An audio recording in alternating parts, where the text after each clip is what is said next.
Y hola a todos, bienvenidos a un episodio más de su podcast favorito y aquí tienen a sus anfitrionas favoritas. Y bueno, el día de hoy queremos comentarles un tema súper interesante acerca de una película que el otro día estábamos viendo, ¿cierto? Sí, El nombre de la rosa, una película fascinante de verdad porque nos hace ver los dos puntos, ¿no?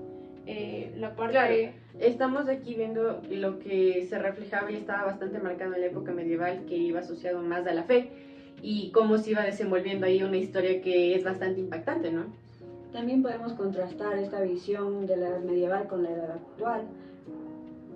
Y sí, es prácticamente como que lo que vamos a ver en la película y como que todo gira en torno a que en una iglesia, una pequeña iglesia de una comunidad, hay un suicidio. Hay un suicidio de un chico, entonces todos piensan que es porque al chico se le metió el diablo.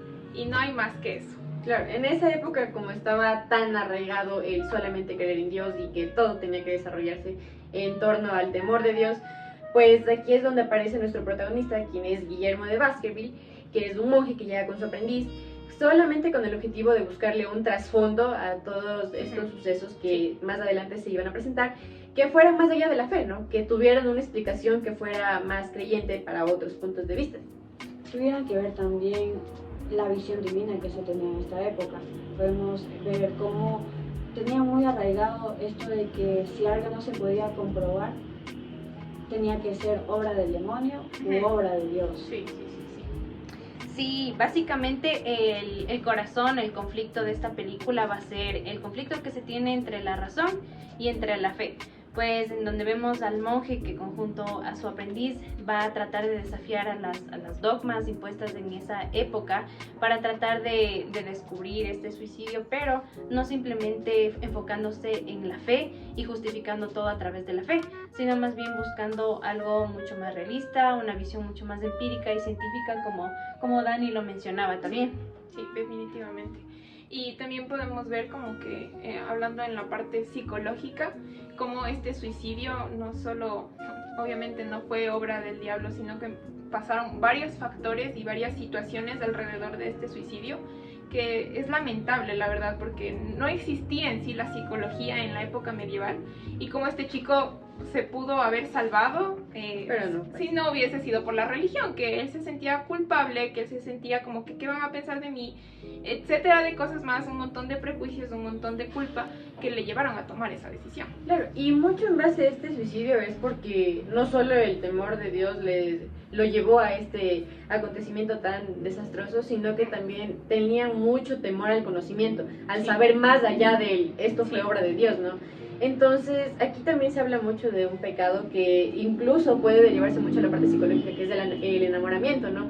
Entonces, como lo consideraban únicamente un pecado, pues no veían también la parte del por qué una persona se enamora y qué tiene más allá de esto está mal. Podemos involucrar también la homosexualidad, que es un tema relevante que hay aquí, que es el comienzo de todo esto. Digamos, el chico lo que hizo fue cumplir un favor sexual a un monje de la iglesia para que éste le diera acceso a la biblioteca, que es básicamente el conocimiento que se tenía en la época. Entonces, esta es una cosmovisión muy cerrada, muy arbitraria, que se daba por la iglesia hasta el pueblo e incluso con los monjes mismos. Sí, en esta película encontramos distintos personajes que hacen la función de arquetipos. Por ejemplo, tenemos a Jorge, quien va a ser la representación de todo aquello, lo desconocido y el temor que las personas tenían de buscar más allá de lo profundo.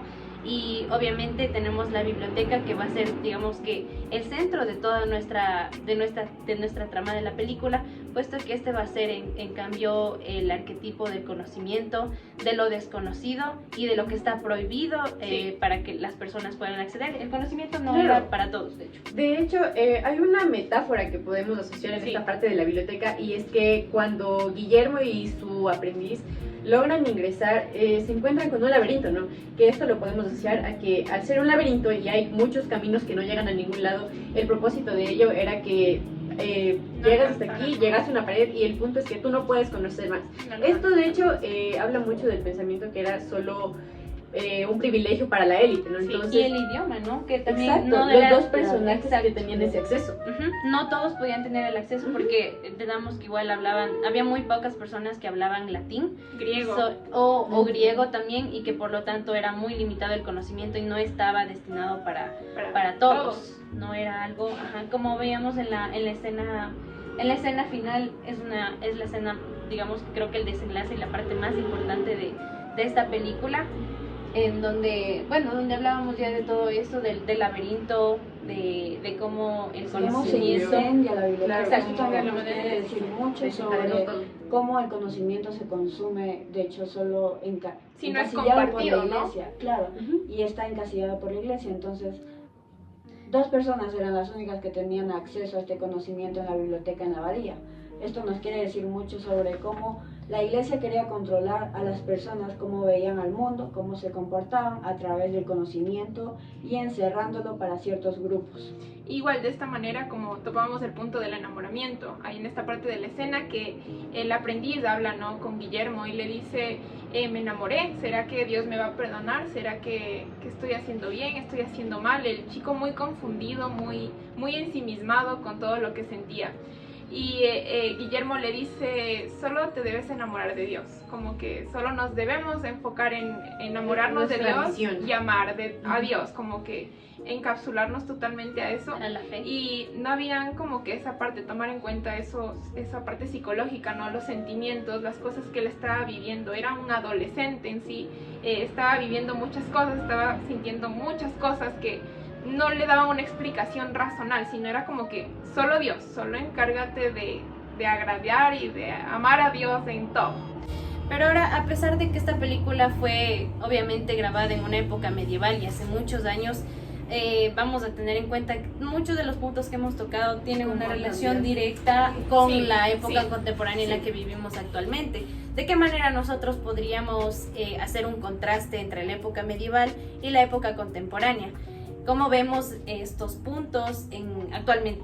Creo que algo muy importante es saber que esta época medieval fue la base, ¿no? Porque sabemos que de ahí partió uno, la expresión del conocimiento. Segundo, podemos decir también que la parte psicológica fueron las bases de la psicología, tomar en cuenta que no todo era como que religión, no todo era un Dios, sino que también había esta parte individual. Algo más allá. Esta parte individual, estos sentimientos, estas cosas que yo tengo y que pueden ser un problema y que me pueden llevar como a este chico que se suicidó, ¿no?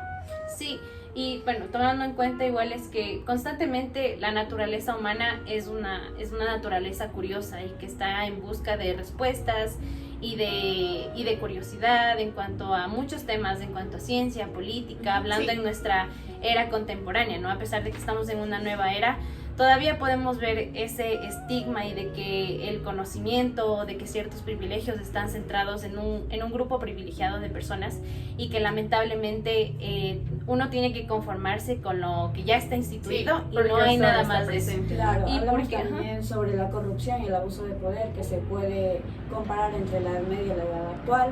Es que persiste este problema, persiste ya no tanto el oscurantismo que se vivió en esa Sí, época, sí, pero ahora todavía prevalece ese poder hegemónico que no hace que todas las personas tengamos acceso al conocimiento y acceso a desarrollar un pensamiento mayor al establecido. De hecho, ¿te acuerdas? Bueno, hablando de este conocimiento, podemos decir que hasta hoy en día se mantienen estas consecuencias para Sí. quienes quieren ir más allá de lo que ya está instituido en cuanto a la fe, porque hoy en día, pues, la religión todavía es un imperio que está muy presente y no ha habido quien pueda ir más allá de eso, ¿no? Pero aún así sabemos que hoy por hoy ya ha habido una separación que ha sido bastante frecuente y evidente Sí, sobre bastante. la iglesia y la ciencia, ¿no? Entonces, hoy sabemos que mucho del conocimiento se puede acceder por medio de la observación, de la experimentación, de muchas hipótesis, ¿no?, que también tenemos planteadas para conocer muchos temas, ¿no? La globalización en sí, ¿no? La tecnología, cómo nos abrió a un mundo de conocimiento total, o sea, tenemos esa facilidad de traducir los idiomas por medio de una aplicación Y igual al momento de hablar, o sea, ya no existe esas trabas que antes existían. Claro, esto debido a la separación entre iglesia y Estado. Sí. Y a Esto nos- pesar, y a pesar claro. de que vivimos en una época de igual manera diferente, la verdad todavía se encuentra totalmente vulnerable a todos estos poderes hegemónicos, como lo evidenciamos en la película, en donde se incendia la biblioteca, se acaba el conocimiento. Esa es una manera de, digamos que de reprimir a las personas que buscan nuevas Es respuestas. como un énfasis, ¿no? De que siempre y para siempre va a estar. Ese poder, Ajá. siempre va a estar esa Vamos, jerarquía de vamos las a ser personas. inferiores a todo esto, este concepto que tenemos de la fe, ¿no? De que el conocimiento siempre Sí. va a estar dispuesto solamente para las élites. Exacto. Entonces, con estos enfoques y con estas reflexiones que hemos hecho cada uno de nosotros, les agradecemos y esperemos que puedan seguir en nuestros próximos. Y nos vemos en el próximo capítulo de nuestro podcast. Muchas gracias. Gracias. Chao. Tonight